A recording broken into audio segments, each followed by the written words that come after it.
The Cape's #1 community station, 1FM on 94.0.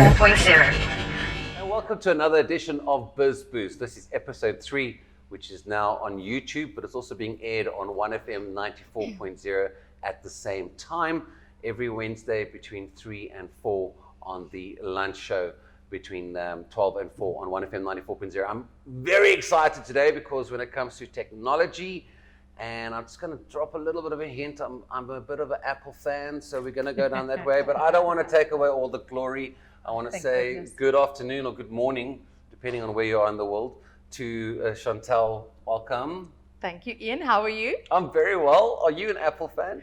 I am a Mac junkie. Okay. Yes. But you've also got some stories to tell. So this is so exciting. You're going to be sitting on the edge of your chair. And then Diane, morning, afternoon. Oh, hello, Ian. How are you feeling? I'm fine. And you? I'm well. Are you an Apple Mac person? iPhone? iPhone, iPad, yes. So you're in The there. computer I haven't changed over yet, but I'm getting there. Okay. Slowly. Well, this leads us to our guest because we're going to be talking about Apple in a moment, and I'm going to let Diane do the great introduction to the gentleman sitting to my right. Absolutely. We are so excited to have Lee here, our Apple ninja from Apple Domination. And we're going to talk about how Apple can enhance the lives of entrepreneurs or not. We'll get to know which side of the coin that really flips this afternoon. I love that. I mean, because I'm absolutely Apple, but I can probably keep Lee here for hours. But Lee, we've only got half an hour. Welcome to the show. Oh, thanks very much for having me, Ian. So I'm going to let the questions flow from that side of the room because the ladies, they're nice to look at and listen to. Oh, it's okay. You can chirp in any time. Don't worry. So the first question, we're going to get the ball rolling, is Apple good for small businesses? So the answer is absolutely yes. We'll take someone like yourself, Diane. You haven't switched over to your Mac yet. Challenge accepted. We'll get you across. When it comes to business, when it comes to entrepreneurs, using a computer of any sort of make or brand is important, and having a good one is even more important. When it comes to pricing, you can talk to our sound engineer. Pricing is very, very important. But Apple never comes in on the cheap side of that spectrum, which is normally the biggest reason why many, many, many entrepreneurs will shy away from it, especially your startups, because cash is always the last thing, that's available. But when it comes to stability, you have to look at the long run, and that's where using a 12-year-old Mac becomes really relevant, and it actually works, and it keeps on working. And I have a 12-year-old Mac, just by the way. That's the inside And it's not joke. your son. That is a true story. And I have a new one too, but I just haven't migrated. We're going to be chatting about that. But what makes the Macs so the pricey? Obviously, is the technology inside. So what is it that the other guys like PC can't get right that Macs do? You know what the problem is, and I suppose problem is a strong word, but the catch is that Apple uses one vendor. They use one manufacturer for their motherboard, one manufacturer for their CPU chipsets, one manufacturer for their RAM.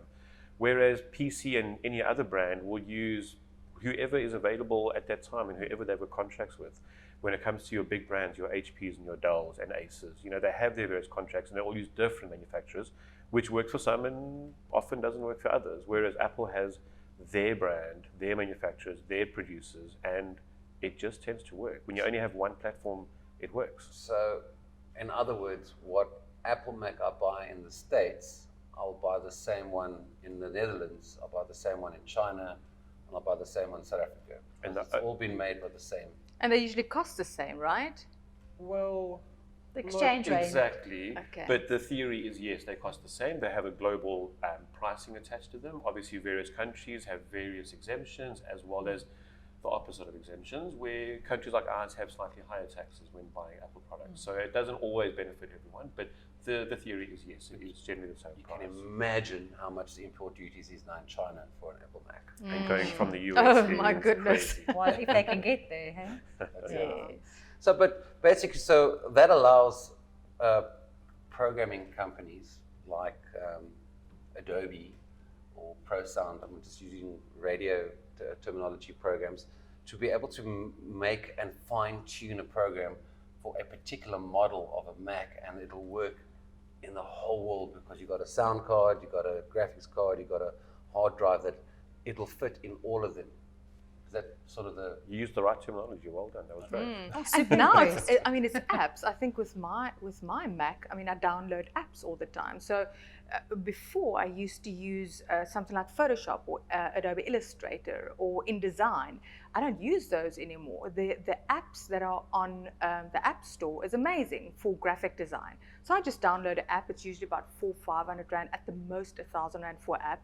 And we compare that to Adobe's cost for Photoshop, the licensing fees. It's a huge difference. So now I can download something like Pixelmator that was made for Mac, and do all my graphics on there. And it's so user friendly. It's really click and drag. It's not. You don't need all that all the degrees you usually need it with Adobe. With Photoshop. With Photoshop. I think what's important, Diane, is that you, Chantal, has her own business. We spoke about this last week, and you've invested in Macs, and this is something that you found valuable as a tool, which you just mentioned now, the apps, etc. And you're just going, well, I don't need to get the major, big, expensive ones, but I can use Because the there's a lot around. other apps, and like you said, at a maximum of 1,000 rand, which in terminology of apps isn't too much, is it? I mean, of course, what is the license fees for the Adobe's? It's like It's about 1,000 that. a month. It's about that per month. Yeah. Yeah. So For the It's big, very for the big one. expensive. Yeah. So if we had to look from the point of view of the entrepreneur, what would the big news be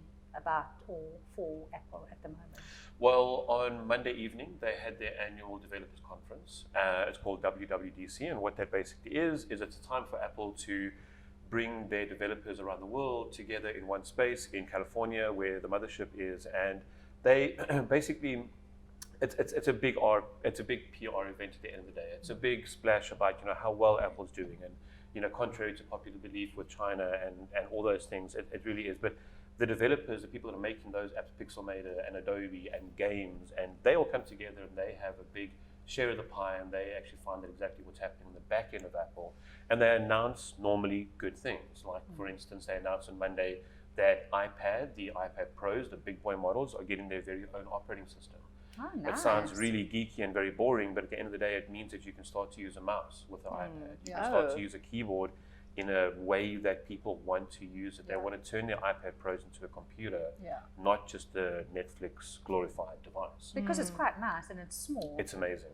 It's amazing. The iPad Pro is really second to none. That's what question. I have. I got a question.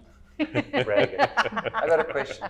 The iPad Pros, the hard drives inside that, does it have hard drive? No, it has flash storage. Flash storage. Yeah, it So has that storage. would be the same as the latest MacBook that's come out with SSD storage. Correct, It's the same. 100%. Yep. So that would make sense why you would want to operate keyboards and mouse the same as you would. You want to treat it the same way. Absolutely. And we need Apple to come up with something, because as a consumer, I am nervous when I look at the Huawei, especially the camera capabilities. And I personally think, I am a Mac junkie, but I think that Apple's falling behind when it comes to certain things. They need to bring us more. They need to bring us innovation again, and just step, like they used to be Way forward. 500 miles ahead. And I feel that a lot of the other brands have caught up with them and have actually passed them. And do you believe that to be Do you true? think? That's not part of the description. So I'm not Okay, sorry.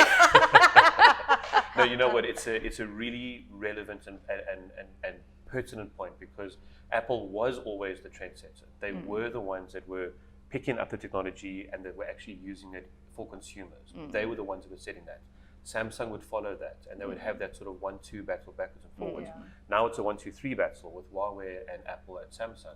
And Apple's not the number one. They're not even the number two. They're actually the third on that list, which is interesting, because it means that other people and other brands have come together and they've created a competition. And there's nothing better than competition, especially in the tech space. Yes, you're going to pay a heck of a lot of money for that Mac, but you know that they've put exactly what you needed into that device to make it work in the way that you need it to work.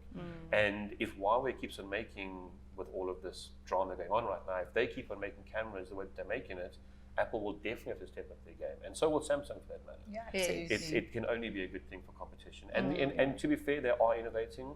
It's not as bold and as out there as what it used to be. They aren't whipping out a foldable phone anytime soon, because I think they, for once, are letting the others be the guinea pigs and let them test the market to see how it goes. Because normally they would be the ones that would bring it out, they would normally hit the mark 99%, and then they would rectify it and perfect it over the next 2 or 3 years, as the iPad and the iPod were perfect examples. Yeah. But for once, they're actually sitting back and maybe letting the market find its own feet with specifically foldable phones. And if there is a market for it in the first place, if we do want a phone that can fold into a super weird design. And so with all the new technology, is there a market for second-hand Apples? There is a massive market for second-hand Apple devices. There's nothing better than owning a new Mac. Chantal, you testament to that. I mean, having a brand new Mac. Had one for one day and then for it a wasn't whole new day you anymore. had it in a red opening up that Mac and pulling out that keyboard protector, there's few feelings as good as that, especially when you've used It's like a new car. Yeah. It costs the same. It's about the same price as a new car. There's nothing better than that feeling. But if you can't afford 60,000 Rand on a Mac, or for that matter 20,000 Rand on a Mac, a second-hand Mac is the next best thing. And 12-year-old Mac, you're using one, you could technically sell that and get more than 0 Rand for it, which is way more than you can save for a 12-year-old, other manufacturer. Okay. So don't go sell it, don't. No one to know. No, You one's do gonna buy it. trade it in. You're absolutely right, because do. I years ago I bought an old Mac, and I think on Gumtree, for an administration post in my office, and I paid 8,000 Rand for it. And I simply bought another Mac because then everybody speaks to each other. And I think 3 years later, I traded it in at an iStore on a Air, and I got more for it than I paid for it. Wow. So I think I got 9.5 or something, and I only paid 8 for it on Gumtree. That's pretty I spectacular. think Yeah. Chantal's one of the lucky ones. Really lucky one. Listen, I might just be selling my Mac at the end of the show. Chantal knows a It guy. sounds like it. 12 years old, but as you just heard Lee say, I can get more money for it. You have to buy a new one though. Okay, I can Yes, get some yeah. money. There's a Trade catch in. with it. Biz No, but- Boost, sorry, Lee. Biz Boost, of course, happens every Wednesday on 1FM 94.0 between 3 and 4 and the audio version. Of course, you're watching the YouTube version right now or listening to it. If you're a Mac fan, put it in the comments below and tell us why you love Macs or why you don't. We'd love to hear your comments from you. When we come back, we're going to find out what happened to that Mac of yours for one day and how much it cost. And of course, we'll talk more about second-hand Macs in a second. Stay tuned to 1FM 94.0. And welcome back to Biz Boost. That's hashtag BIZBOOST, Biz Boost. And we're here as an entrepreneurial show where we want to get the entrepreneur out of you to get going, or if you're an existing entrepreneur, how to stay ahead in the rat race. Today we're talking about technology, and we've got Lee from Apple Domination here talking about Macs, and we've had a couple of bit of this side and that side. Before we went into the break, we had to share the story with Chantal's Mac. When earlier on, when Lee said, you know what it feels like to open up a nice expensive Mac, how much was it? It was 35,000. 35,000 Rand. You took the key screen guard protector out of it. It was like having a new car. You got that worth. It said welcome, put in your name, put in your photograph, etc. And you said it lasted a day. And it's not because of the Mac. Tell us why it lasted a day. I didn't get to put my photograph in. We didn't get that far because I was in a hurry on day one. And I think it was just after you set up my Mac, right? Yes. So Lee came the morning, because this is a service that he offers in his own business, is he sets it up. Because people like me, we love Mac, but we're not always great with integrating old Macs and transferring information. Sure. Yes, and I was in a hurry the morning, and I threw the new Mac that was in a protective case. Yes, the outside. Didn't throw it in, I just placed it in my backpack. Okay. And with the Mac, I also put my protein shake. That was not powder anymore, I'd already added the water. Okay. So when I got to the office, I felt something wet on my back. It leaked. It leaked. It leaked. So my whole Mac was covered in protein shake. So was your Mac strong? No. So I did everything wrong. I think, Did your Mac have a Joburg accent? no. Hey, what's up, bro? Hey, sis. Take these puppies. Just full of muscle. Yeah? No. It no, didn't go on. No. It went on and off and on and off, and I did the worst thing. I kept it on. Oh. Now I know. Did you try and put it in rice? No. Okay. No, I that did, was I did available. nothing right. Okay. And then, yes. You ran So to it- Lee. I ran to Lee, and we had it fixed eventually. It was a very expensive process, but it's if you buy a bicycle for 80,000 Rand and it's going to cost you 20 to fix it, do you throw the bike away or do you pay the additional 20 to fix the bike and then have a bike? It was that type of So I thing. just want to get that out the way. The machine was 35,000. Sorry, I'm not rubbing it in. The machine over cost it now. 35,000. What was the final result of the entire 13. 13. So it was To fix basically it. half, 50%. Yes, it had to be. Apple sent it away because it was the 8th generation, so it's the latest one, and they don't keep parts for the newest ones in Africa. Because they just assume it's going to last because they know the quality. Sure. They just didn't know Chantal was going to buy one. It's just not protective against protein shakes. Lee, I've got a quick question for you. Yes. In a perfect world, if you took 35,000 Rand and you added 13,000 Rand, it comes to about 50,000. Is there a 50,000 Rand Mac that you could have bought? Yeah, absolutely. How long Absolutely. is a piece There's a of string? 60,000 Rand Mac I could have bought. There's a 100,000 Rand Mac that waits Yeah. out on Monday that you can go and buy. Oh, really? Yeah. I won't be going. She's got hers now and it's fixed. Yes. So on that topic, what are the tips for the entrepreneurs if they spill water or a protein shake on it? Is there something that you can do or what do you suggest to do? I know you don't switch it on, right? You don't switch it on, number one. Remember that. First time I'm learning that. Okay. You don't switch it on because you don't want to obviously get the voltage going and getting all Don't things switch it hot on. and sticky, I'm assuming. Hot and sticky, that's it, yes. So there isn't really a thing that you do, more as things that you don't do when it comes to water damage of any sort, whether it be water, wine, protein shake, doesn't matter. So inside of the machine, naturally, it's full on electricity, which means that water and electricity don't mix. You don't want to have that powered on. Most importantly, we are going to remove any kind of charging cable. So this would be from your phone, from your laptop, or of course from the desktop computer. And second of all, you want it to turn off completely. Even though you've pulled out the charger, the battery is still running inside of your MacBook Pro. So you'd want the power to be completely and utterly turned off. And that means turning the machine off completely. So with laptops these days, they don't have an on-off button. It's a hold in the button kind of scenario. So you generally hold it for 5 seconds and the machine will then click off and you're fine. If we get to that point and you still had power while you were turning it off and it turned off when it was supposed to turn off, we're in a good space. There is hope. There is salvageability out of that machine. If, however, it clicks off before you turn it off, then we're on the other side of the spectrum. It can still be salvaged, but it's going to be a heck of a lot more difficult. So that's tip one. It's always You mean expensive? expensive. Salvageable is a very strong word. Anything is salvageable. It's more about how much you want to spend to get it done. So the most important thing is always remove any kind of power source. When it comes to a phone, turn the phone off immediately. Don't still try and finish that email. Don't try and run a backup. Don't try and still do something that you want to on the Mac before you turn it off. Like get it off ASAP. The second tip is if it's in a laptop, like in your particular case, Chantal, you'd want to be turning it upside down. Hanging it off the edge of a table is quite handy.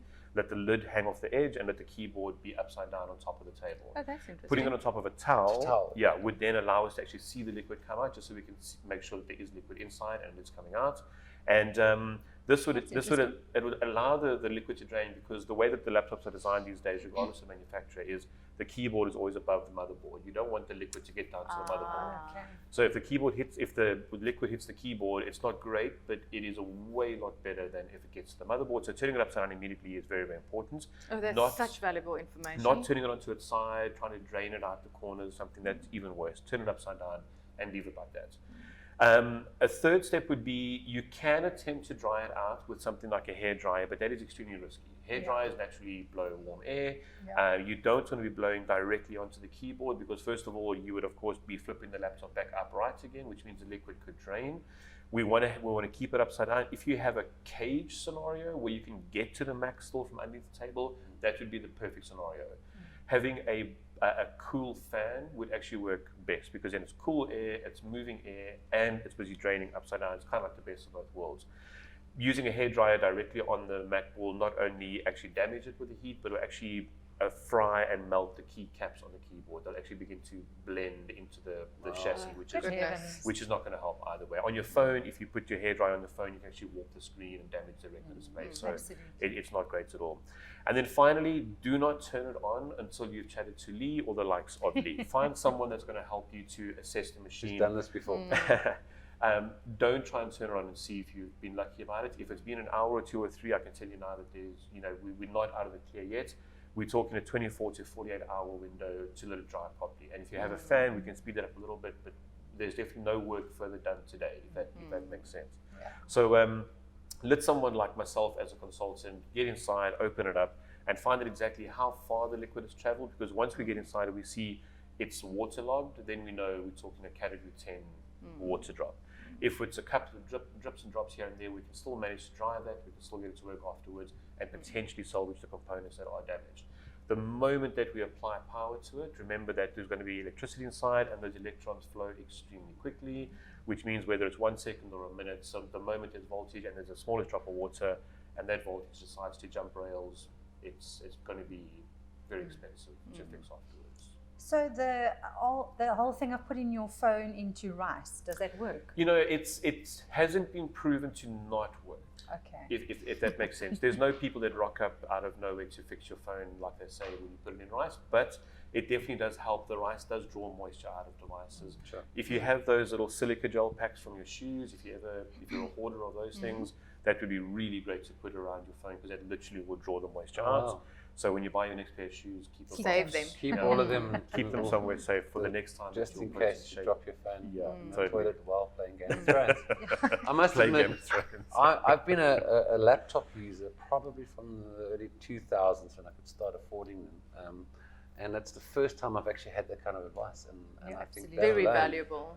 Lee's brilliant. We keep Yeah. telling you. It's a believe pleasure. you. But I'm hoping just the advice, just for you, just knowing at home that, again, if something happens, oops, you dropped your shake, you switch it off immediately, you turn it upside down, you take the parrot out the cage, let the parrot fly free, because your Mac, It's important. your 35 grand Mac, is got to be put onto a cage so you can put a fan on and let it just drip Turn out. it upside down. Totally. Absolutely. With a That's towel. fantastic. So thank you very much for that. Absolute pleasure. But awesome. So you said something about category 10 I just make up these things. water as I go drop. along. Yeah. It's really bad. That's really bad. Categories of go from bad to worse. There we go.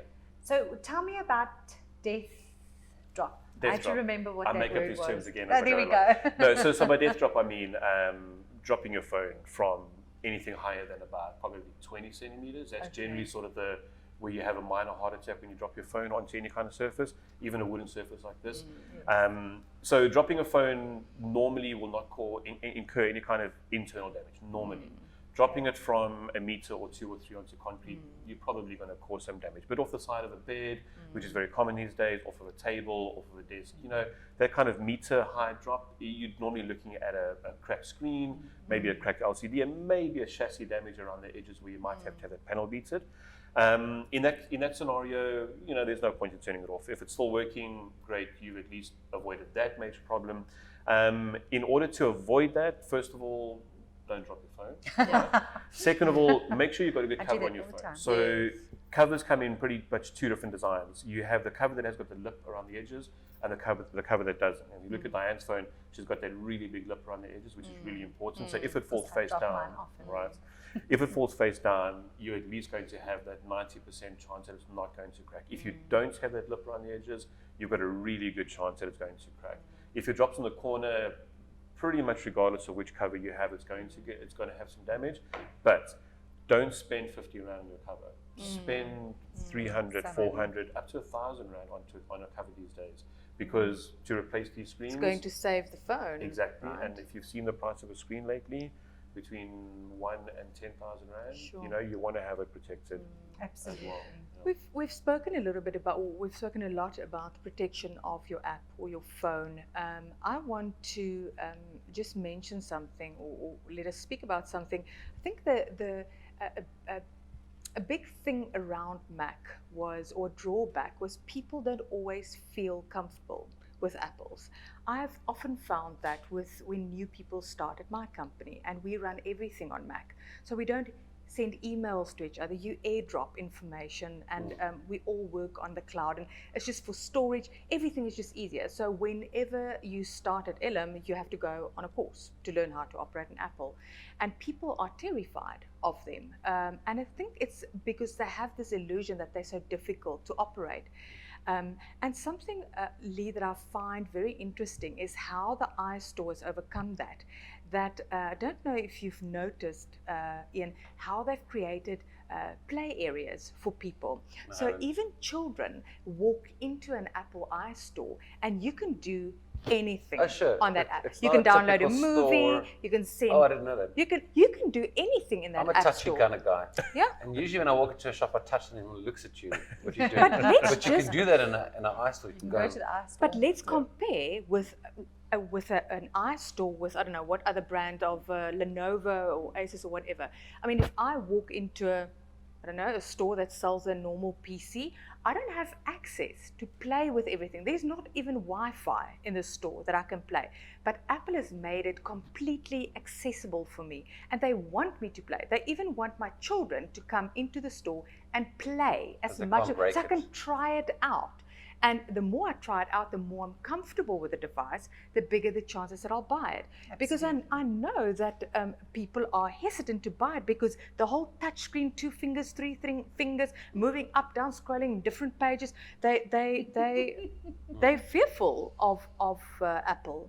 And I think it's wonderful that the iStores has done that for us, that we can, sit in an international airport. You want to send a WhatsApp? Go to the iStore. They have Wi-Fi, and you can watch a movie in there. You can do anything on the devices. Okay, you can see she's definitely sold she's as a junkie. Mac addict. Again, if you haven't yet put your comment below to say if you're a Mac junkie or not, please do so right at the comments below. If you're listening to this on 1FM 94.0, we're going to be right back after we go to the shops. Stay tuned. Welcome back to Biz Boost on 1FM 94.0, and if you're listening to this on air, you're welcome to go watch the video, which is up on YouTube. Also at the bottom in the description, you'll have all our details on how you can get hold of us. And if you'd like to get hold of that and to be in the seat that Lee's in, you think you're worthy, then please drop us a mail. But that's all in the description below on YouTube. And of course, on the radio, you can email studio@1fm.co.za. We've touched on a bit about technology, about Macs. We've touched on what happens if you accidentally drop liquid onto your Mac or phone.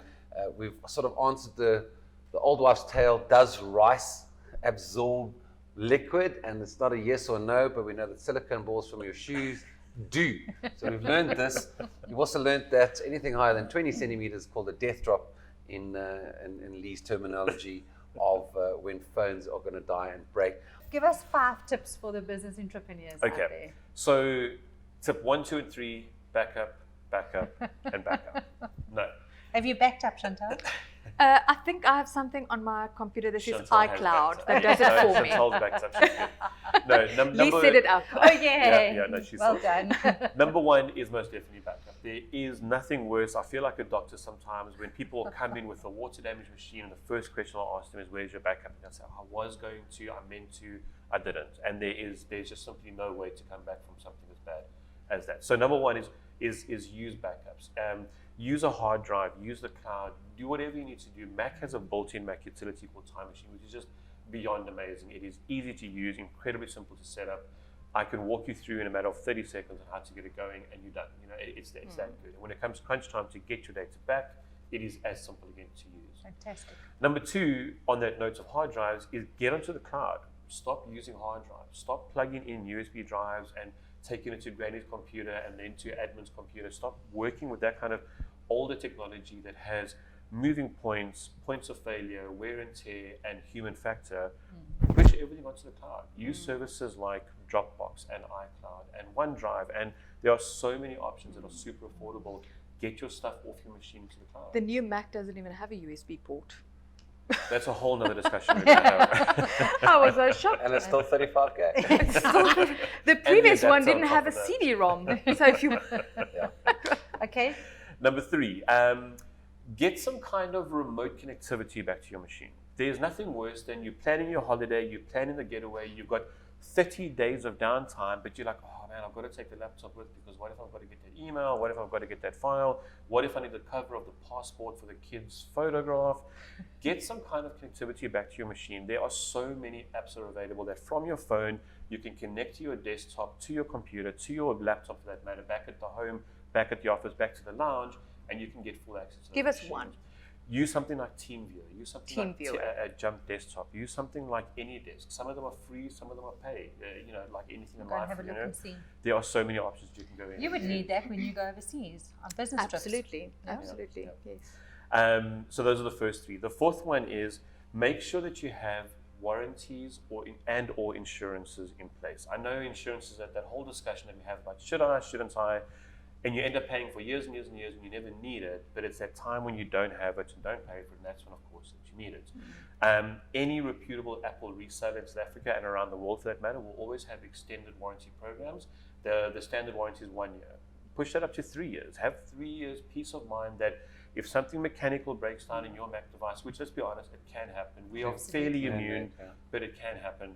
You're covered. There are how many clients that I have that have got a faulty screen at the moment from Apple, and it's just one of those things. It's one of the screens that Apple made that is just simply, unfortunately, inferior. The Retina display one. It is one of the Retinas. It comes from the 2013 to the 2017 family. I had one of those. If you are not within 4 years of purchase date, you don't qualify for the recall program, which is, to be honest, not really cool, but it is what it is. Have you got insurance on that, though? We can put that in as a claim. So have some kind of insurance, have some kind of warranty on it. Talk to Apple Domination. We now offer insurance, short-term insurance for mobile devices. It is entirely possible to go ahead and get that done. And then finally, backup. Make sure you have a backup. Full circle. The backup options are available, whether you still want to stick with a hard drive, whether you do want to go with a wireless drive, whether you want to go with a cloud backup, it is entirely possible to go ahead and use that. So make sure you have something in place. I think this stuff for me, I just want to share this with the entrepreneurs out there. This stuff for me was Greek, and it still is. Although I say I'm a Mac junkie and I love Apple, I don't know a lot about this stuff. But for between 500 and 1,000 rand, somebody comes in, the Apple Ninja, Lee, he comes in and you have an old machine and you have a new machine, he sets it all up. So by the time he leaves an hour later, then your email is working, everything looks the same as it was on your old computer, and you have access to all this stuff. Where it goes, Ian, I don't exactly know where the cloud is, but I know my stuff's safe and I know it goes somewhere. But we went to Apple Ninja and they did all of that for us, and it's safe, I can really recommend that, especially if you're somebody like me who doesn't get into the intricate details. I'm there to run a business, but I need this piece of equipment to run my business. And I think we should often think about computers and spending money on computers the same way, because a plumber has a whole toolbox and he's got a car and he's got all these good things. Tools, strong tools. With a lot of businesses like myself and with brand analytics, our business runs off a laptop. It runs off that Mac. So spend the money on that, because you're not buying the delivery vehicle. You don't buy like a bakery, an oven, and a this and a that. That's your whole business. So spend it wisely so you have the most to get out of it. And make sure you do it professionally, though, too, because that time that Lee spends on your business saves you many, many hours. Absolutely. In the long run. Can I just add tip 5.5 quickly before we break? Last one, I promise. Backup. No, not a backup. We've done that. Don't buy software. Don't buy apps anymore. That is becoming an archaic way of using apps on a Mac or in general. Really? Interesting. Oh, yes. Subscribing monthly. is the way that it's going. Look at Adobe. They've made a subscription model.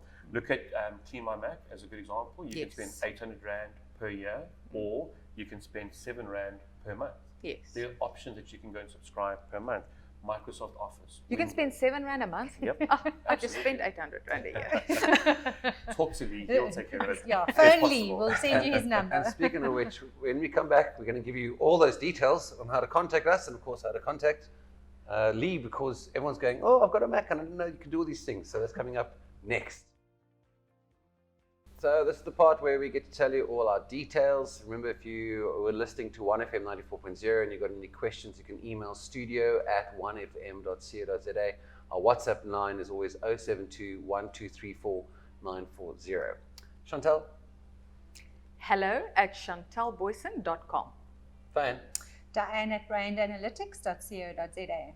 Lee, only email? Give it us all. Okay, cool. So my domain is Apple Domination. So lee@appledomination.co.za. You'll find me there. I take phone calls and WhatsApps on 062 144 5289 and Facebook. Apple Domination, at Apple Domination. Now, You can find me there. just to clear it air, how do you spell Lee? The boy spelling, L-E-E. There you go. Not the girl spelling. No. Yeah. Just so we're clear. It's one of those things. Of course, my name is Ian. Some people spell it E-E-N. So Oh, goodness. Anything is possible. anything's possible. Guys, thank you so much for watching. Please subscribe to our channel. Please share our video. And we'll see you again next week, Wednesday, here between 3 and 4 on 1FM 94.0, but also, of course, on our channel at 1FM 940. Bye.